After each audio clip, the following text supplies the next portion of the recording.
IPL 2008లో ప్రారంభమైనప్పుడు అది కేవలం ఒక కొత్త ప్రయోగం. కానీ నేడు అది ప్రపంచంలోనే అతిపెద్ద లీగ్గా ఎదిగింది. అది ఎంతలా అంటే సుమారు 1,00,000 కోట్ల స్థాయికి. అయితే మొదటి సీజన్ ఆడిన కుర్రాళ్లలో చాలా మంది రిటైర్ అయిపోయినా కొంతమంది మాత్రం ఇప్పటి వరకు ఆడుతూనే ఉన్నారు. వారెవరో ఇప్పుడు చూద్దాం. ముందుగా ఎంఎస్ ధోని. 2008లో మార్కీ ప్లేయర్గా చేరిన ధోని తన సారథ్యంలో చెన్నై జట్టుకు 5 టైటిల్స్ అందించారు. ఐపీఎల్ చరిత్రలో అత్యంత నిలకడైన జట్టుగా చెన్నైని నిలబెట్టడంలో ఆయన పాత్ర అద్వితీయం. ఎంతగా అంటే చెన్నై సూపర్ కింగ్స్ అంటే ధోని అంటే సిఎస్కే అనేంతలా ఆయన ముద్ర వేశారు. ఆ తర్వాత విరాట్ కోహ్లీ 2008 నుండి రాయల్ ఛాలెంజర్స్ బెంగళూరుకే పరిమితమై ఒకే ఫ్రాంచైజీకి ఆడుతున్న ఏకైక ఆటగాడిగా రికార్డు సృష్టించాడు.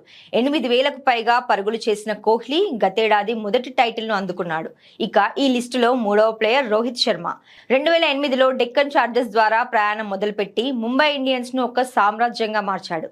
ముంబైని కెప్టెన్ గా 5 సార్లు, ఆటగాడిగా 6 ఐపీఎల్ ట్రోఫీలు గెలిచిన రికార్డు రోహిత్ సొంతం. ఇక వీరి తర్వాత player team India veteran Ajinkya Rahane. ఈసారి కూడా కేకేఆర్ కు కెప్టెన్ గా వ్యవహరించబోతున్నాడు. క్లాసిక్ ప్లేయర్ గా పేరున్న రహానే ఈ సీజన్ లో జట్టును ఎలా నడిపిస్తాడో చూడాలి. రహానే తర్వాత ప్లేయర్ ఐపీఎల్ చరిత్రలో మొదటి సెంచరీ చేసిన ఇండియన్ ప్లేయర్ గా గుర్తింపు పొందాడు. అతడే మనీష్ పాండే. అనేక జట్లు మారిన పాండే ఈ 2026 సీజన్ కోసం మళ్లీ కేకేఆర్ గూటికి చేరుకున్నారు. ఇక ఈ లిస్టులో మరో 2 సీనియర్ ప్లేయర్లు ఉన్నారు. వారే రవీంద్ర జడేజా, ఇషాంత్ శర్మ. ఎంతో అనుభవం ఉన్న వీరిద్దరూ ఈ 2026 సీజన్లో ఎలా ఆడతారో చూడాలి. ఇక వీరితో పాటు ఈ జాబితాలో అందరినీ ఆశ్చర్యపరిచే పేరు స్వప్నిల్ సింగ్. 2008లో ముంబై ఇండియన్స్ లో ఉన్నప్పటికీ అరంగేట్రం కోసం 2016 వరకు వేచి చూడాల్సి వచ్చింది. గత సీజన్లో ఆర్సీబీ తరపున అద్భుత ప్రదర్శన చేయడంతో మొదటిసారి ఐపీఎల్ టైటిల్ అందుకున్నాడు. ఇలా వీళ్ళందరూ 2008లో తమ ఐపీఎల్ ప్రయాణం మొదలుపెట్టి 2026 సీజన్ వరకు ఆడుతున్నారు.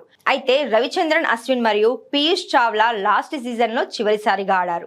2025 ఐపీఎల్ సీజన్ తర్వాత ఈ ఇద్దరు రిటైర్ అయ్యారు.